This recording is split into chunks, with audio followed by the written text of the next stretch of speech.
Hello students, today we are going to learn the topic data handling and presentation. Let's dive right in.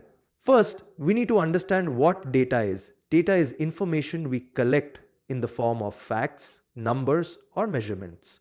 For example, we might collect the favorite colors of our classmates or their weights. Data helps us understand and explain the world around us. Now, let's explore why data is important. Data is everywhere. You can find it in charts, graphs, tables, and more. It helps us make sense of information, draw conclusions, and make decisions. So, what will we learn in this lesson? We will learn how to present data using charts and tables. Additionally, we will learn how to interpret data, to understand it better and make accurate decisions. Next, let's look at how we collect and organize data. For example, during a school event, you might ask your friends which activity they liked the most. You find that 7 friends liked the magic show, 5 friends enjoyed the dance off, and 8 friends preferred the treasure hunt. Now let's discuss about tally mark. A tally mark is a way to count things using straight lines.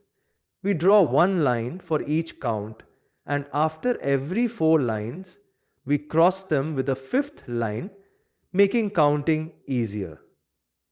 Now, how can we make counting easier? We can use tally marks. Tally marks help us count easily in groups of 5. For instance, to represent the magic show, you could write this mark, and for the dance off, you might write this mark. When you tally the treasure hunt, you would write this mark. This method makes it easy to see that the treasure hunt is the most popular choice. Arranging data is also very important. For example, let's say Mrs. Sandhya collected shoe sizes. Her original list included sizes like 4, 5, 3, and so on. Once arranged in order, the sizes would look like this: 3, 3, 3, 4, and so on. The numbers are grouped and sorted in increasing order. But why do we organize data? Organizing data makes it easier to see patterns. For example, if you look at the shoe sizes, you can quickly tell that size 5 is the most common size among your friends. Next, let's learn about pictographs. A pictograph uses pictures to represent data instead of numbers. It's a simple and fun way to show information. For instance, if students participated in activities like drawing, singing, and dancing, you could represent their participation as follows. Drawing, 3 students. Singing, 4 students. Dancing, 2 students. Now, how does a pictograph work? Each picture represents a certain number of items. For example, if one picture equals 1 student, it makes it easy to compare and understand data at a glance. Why use pictographs? They are visual and engaging, which helps quickly identify trends and patterns. Let's take an example. If your teacher asked everyone about their favorite snack and made a pictograph to show the results, each picture of a snack could represent 1 student. For instance, if there were 7 cookie pictures, that means 7 students like cookies and 4 students like chips. If there were 3 pictures in fruit, 3 students like fruit. And if there was only 1 candy picture, that would mean candy is the least popular snack with just 1 student. Now, let's see how to draw a pictograph. Suppose you wanted to track how many hours you spent playing different games each week. Here's the data you collected. Monday 1 hour, Tuesday 2 hours, Wednesday 4 hours, Thursday 3 hours, Friday 5 hours, Saturday 2 hours, and Sunday 1 hour. The pictograph would clearly show how much time you spent playing games each day. Next, let's talk about bar graphs. Bar graphs are similar to pictographs as they compare and show data quickly. They use bars, either horizontal or vertical, to represent values. To read or make a bar graph, remember that the bar should have equal width and spacing. The height or length of the bars shows the value. Why should we use bar graphs? They are easier for large data compared to pictographs. Here's an example. Imagine you and your friends are tracking how many books each of you read over the summer. The data you collected shows Alex read 3 books, Bella read 5 books, Chris read 4 books, Dana read 2 books, Evan read 7 books, and Fiona read 6 books. In the bar graph, Each bar's height represents the number of books read by each friend. In this bar graph, you can see that the taller the bar, the more books that friend read. This makes it easy to compare at a glance who read the most and who read the least. Bar graphs are useful because they provide a visual representation of how often or how much something happens. They also allow for easy comparisons between categories like costs, scores, or frequencies. Key features of bar graphs include bars of equal width and spacing, and the height or length shows the value. A scale helps interpret the graph. For example, 1 unit could equal 1 student. It's a good idea to start the scale from 0 and choose it based on your data range. In conclusion, bar graphs are simple, clear, and perfect for comparing data. Now let's discuss some artistic and aesthetic considerations. To make your graphs attractive, use bright colors and neat layouts to catch attention. It's important to keep it clear, ensuring that labels, titles, and scales are easy to read.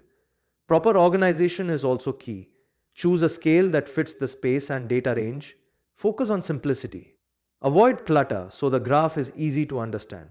Tip: a well-designed graph helps your audience quickly understand the information. Let's see an example using the tallest mountains on each continent. You might have a list of the tallest mountains and their heights. Everest in Asia at 8,848 meter. Aconcagua in South America at 6,962 meter. Denali in North America at 6,194 meter. Kilimanjaro in Africa at 5,895 meter. Elbrus in Europe at 5,642 meter. Vinson Massif in Antarctica at 4,892 meter, and Kosciuszko in Australia at 2,228 meter. Graphs make it easy to see how much taller Mount Everest is than Mount Kosciuszko, or if Denali and Kilimanjaro are similar in height. Using a bar graph, you can convert the table into a visual representation. Each bar's length represents a mountain's height, making it easy to compare them quickly. Why use vertical bars? Vertical bars represent height naturally, as they grow upwards like mountains or buildings. For distances, horizontal bars are more appropriate, as they stretch out like roads between cities. Now, let's talk about infographics. Infographics combine data visualizations like bar graphs with artistic touches. They use eye-checking visuals to make information clearer, faster, and more engaging. Understanding infographics can be fun. For example, if you and your friends compared how many apples, bananas, and oranges each of you ate last week, you could make a simple bar graph to show the numbers. Each bar represents the number of fruits eaten. For instance, if apples are 5 units high, bananas are 3 units high, and oranges are 4 units high, you can easily see the preferences. To make the data even more engaging, you can turn it into an infographic. Instead of bars, you might draw 5 apples stacked to show the apple count, 3 bananas in a row for bananas, and 4 oranges for oranges. This visual representation makes the data clearer and more engaging. However, be careful with infographics. While they are great, ensure they don't mislead. Always double check that your visuals accurately reflect the data and don't create false impressions. For example, if one fruit looks much bigger than the others in an infographic, it might suggest you ate more of it than you actually did. In summary, collecting favorite items helps create data which can be organized using tally marks and ordering to identify popular choices. Pictographs use pictures to represent data, and bar graphs compare data using bars, making it easier to see trends. Lastly, infographics help make data visually appealing but must be accurate to avoid misleading viewers. We hope that you have understood the topic. You can now study chapter notes, watch video lectures, and solve MCQ tests of this chapter on EduRev to ensure you score well in your school exams. And that's not all. You also get amazing courses for maths, science, English, Hindi, and much more for class 6. Thank you.